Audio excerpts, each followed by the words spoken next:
सोलापूर शहरात जगद्गुरू श्री बसवेश्वर महाराज यांच्या जयंतीनिमित्त एक आगळा वेगळा आणि लक्षवेधी उपक्रम राबवण्यात आला आहे. तब्बल 10,000 विभूतींचा वापर करून 70 बाय 100 फूट आकाराची भव्य कलाकृती साकारण्यात आली असून या माध्यमातून बसवेश्वरांच्या समता, बंधुता आणि मानवतेच्या विचारांना अभिवादन करण्यात आले आहे. या भव्य कलाकृतीचे उद्घाटन शासकीय वैद्यकीय महाविद्यालयाचे अधिष्ठाता डॉक्टर ऋत्विक जयकर, शहर मध्य आमदार देवेंद्र कोठे, उत्तर सोलापूरचे आमदार विजयकुमार देशमुख आदी मान्यवरांच्या हस्ते पार पडले.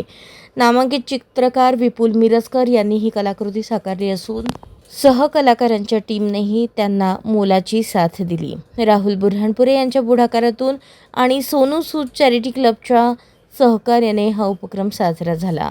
पाटील पेट्रोल पंप परिसरातील मैदानावर उभारण्यात आलेली ही कलाकृती पाहण्यासाठी नागरिकांनी मोठ्या संख्येने उपस्थित राहावे असे आवाहन आयोजकांकडून करण्यात आले आहे.